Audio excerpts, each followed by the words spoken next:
क्या एक बड़ी आईटी कंपनी के अंदर भी एम्प्लॉय सुरक्षित नहीं है? क्या कॉरपोरेट कल्चर सिर्फ एक दिखावा है?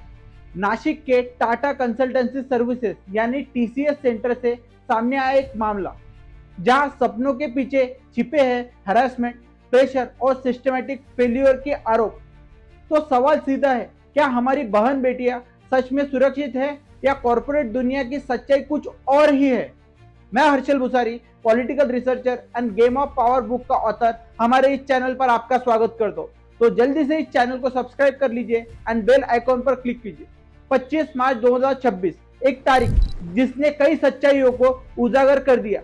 एक महिला कर्मचारी ने हिम्मत जुटाकर पुलिस कंप्लेंट दर्ज की। उसकी आवाज में दर्द था, लेकिन साथ ही सच बोलने की ताकत भी।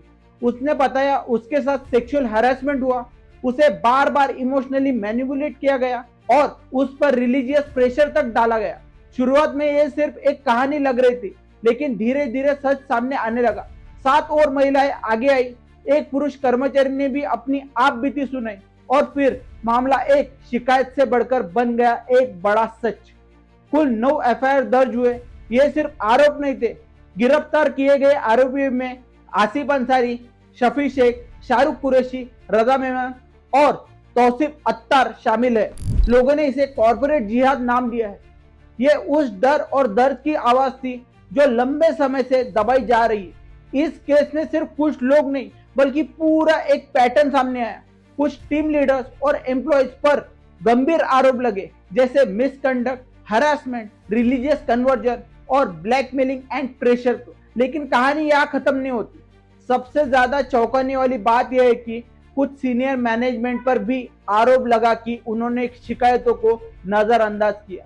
यानी जहां न्याय मिलना चाहिए था वही खामोशी मिली, जहां सुरक्षा की उम्मीद थी वही सिस्टम कमजोर नजर आया। और यही इस पूरे मामले को और भी ज्यादा गंभीर बना देता है। शिकायतों के अनुसार यह सब अचानक नहीं हुआ, यह एक सोची समझी प्रक्रिया थी। पहले फ्रेंडशिप के नाम पर भरोसा जीता गया, धीरे धीरे ट्रस्ट बिल्ड किया गया और फिर वही भरोसा एक जाल बन गया। इसके बाद शुरू हुआ इमोशनल ब्लैकमेल। ऐसे हालात बनाए गए कि पीड़ित खुद को फंसा हुआ महसूस करे। कुछ मामलों में बात और आगे बढ़ी, फिजिकल एक्सप्लॉयटेशन तक के आरोप सामने आए। और जब विरोध किया गया तो सामने आया वर्क प्रेशर, काम का बोझ, मानसिक तनाव और डर का माहौल। लेकिन सबसे शॉकिंग मोड़ तब आया जब पुलिस ने पूरा अंडर कवर ऑपरेशन शुरू किया। महिला पुलिस ने ऑफिस के नए एम्प्लॉयज बनकर ऑफिस में चले गए और करीब 80 सीसीटीवी फुटेज खंगाले गए। दिन रात की जांच के बाद कई अहम सबूत सामने आए और तभी समझ आया यह सिर्फ एक इंसिडेंट नहीं, बल्कि एक गहराई से जड़ा हुआ सिस्टम था। यह सबसे बड़ा सवाल है, आखिर आवाज पहले क्यों नहीं उठाई गई? पीड़ितों ने बताया कि उन्होंने हिम्मत करके पहले भी इंटरनल कंप्लेंट्स की थी। उम्मीद थी कि उन्हें न्याय मिलेगा, सुरक्षा मिलेगी, लेकिन हुआ इसके बिल्कुल उल्टा। कोई एक्शन नहीं ली गई और शिकायत करने की सजा के तौर पर उनका वर्कलोड और बढ़ा दिया गया। धीरे धीरे उनका डर, उनका दबाव और उनकी चुप्पी सब बढ़ती चली गई।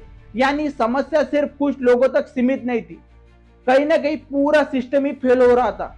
और यही इस पूरे मामले की सबसे खतरनाक सच्चाई है। इस मामले ने जैसे ही तूल पकड़ा, पूरे राज्य का ध्यान इस पर केंद्रित हो गया।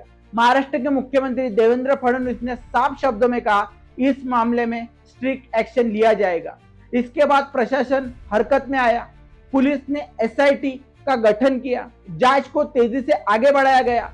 कई आरोपियों को अरेस्ट किया गया और कुछ को जुडिशियल कस्टडी में भेजा गया। हर कदम यह संकेत दे रहा था कि अब मामला गंभीरता से लिया जा रहा है। वही टीसीएस ने भी अपनी प्रतिक्रिया दी।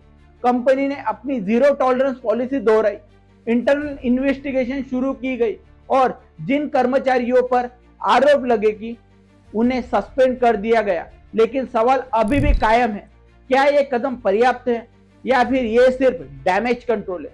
क्योंकि जब भरोसा टूटता है तो सिर्फ कार्रवाई नहीं, बल्कि विश्वास वापस लाना सबसे बड़ी चुनौती बन जाती है। इस केस ने सिर्फ एक घटना नहीं, बल्कि कई गहरे सवाल खड़े किए।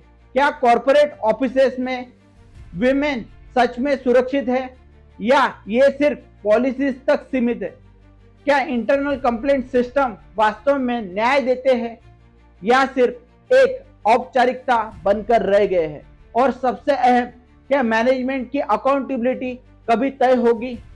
ये सवाल सिर्फ इस केस के नहीं, ये हर उस एम्प्लॉय के लिए सीख है जो भरोसे के साथ काम करने जाते हैं। दोस्तों, ये सिर्फ एक कंपनी का मामला नहीं है, ये उस भरोसे का सवाल है जिसके साथ हर एम्प्लॉय अपने सपनों की शुरुआत करता है। यह मुद्दा है सेफ्टी, इथिक्स और जस्टिस का। यह सवाल हर व्यक्ति के रिस्पेक्ट और डिग्निटी का। हमें चुप नहीं रहना है, अन्याय के खिलाफ आवाज उठानी है, लेकिन फैक्ट्स और लॉ के साथ, ताकि सच सामने आए और न्याय मिल सके। सतर्क रहे, जागरूक रहे और ऐसे वीडियो के लिए चैनल को सब्सक्राइब करें। धन्यवाद। जय हिंद।